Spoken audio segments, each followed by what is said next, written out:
Martin, we're back and back with something of a bang. We came back on Armistice Day, and one of the features of the school recently has been to hold a rather splendid Remembrance Day service. Can you tell us a little bit about that? Yeah, it's really special, isn't it?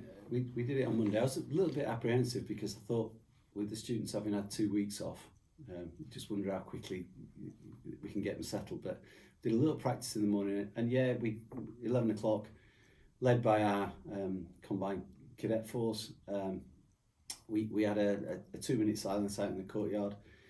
It's the only space we've got left now where we can get the whole school community in one place. So it is really powerful when you've got 1,150 students and nearly 200 staff, standing in impeccable silence for 2 minutes. It's really powerful, and it's important that we remember what is such an important occasion for the kind of community in the country.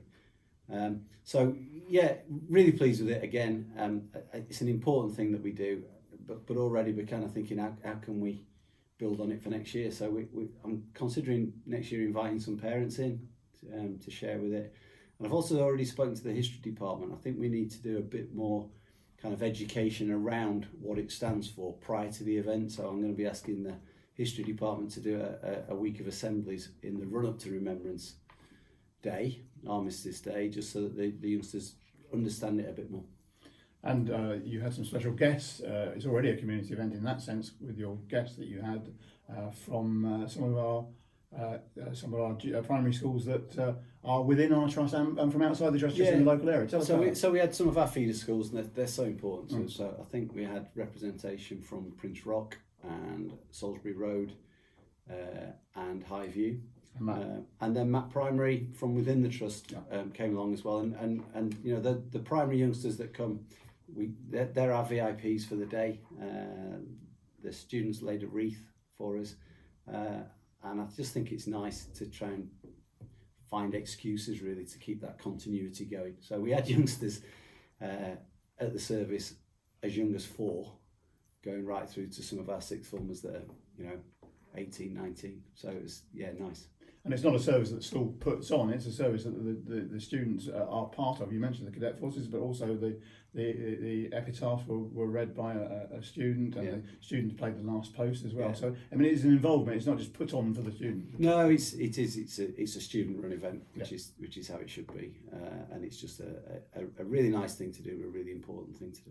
So that was on day one, and so we come down from that a little bit, and the focus now on, certainly for year 11s, and 12s and 13s, they're sort of moving forward. Year 11s have got their PPEs. Years 12 and 13 have got a parents' evening coming up. Tell us about that. Yeah, it's what I call the business end of the year, really. It's important that we get off to a strong start in September, but then this bit between now and Christmas is we do the first really formal assessments. We've got an assessment week for all year groups coming up as well, which we're going to ramp up a little bit this year. And then the mocks or the PPEs for the year 11s and 13s, key time for them. Key time for us because it gives us a real sense of where we're at, what we need to do between now and June. And the students have come back brilliantly. There's really strong evidence that they've been doing a bit of work over the half term as well, which is really pleasing to see.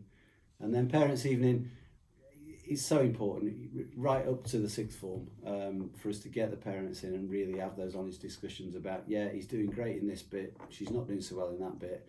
This is what we need to do in the next few months. And that's tonight, and also today at the other end of the scale is an event for the year 7s, which Caroline McVick has been involved with. What's that all about? Yeah, well, Caroline's taken over year 7 this year, and she's done a brilliant job in getting them settled, I have to say, working alongside Claire Jones. Every now and again we take the year 7s out just to boost their PSHE curriculum, their personal social health education. And today's one of those days, but it just gives me the opportunity to thank the parents that are watching. The year 7s have made a cracking start to their time at Lipson, so I've got no worries at all about them being off timetable for a few hours today to do some stuff that will supplement their work in the classroom, because I know the behaviour will be good, I know their conduct will be good, I know their attitude will be good. They've settled really well. Brilliant. I know there's a lot more going on at other levels which we haven't been able to talk about today, but we will in our next blog. So we'll be back again in a couple of weeks' time. Got some exciting kind of student-led developments I'd like to talk about in the future. But yeah, good start to the term. nice to be back. Feels like we've been back a month already. Thank you very much. Thank you.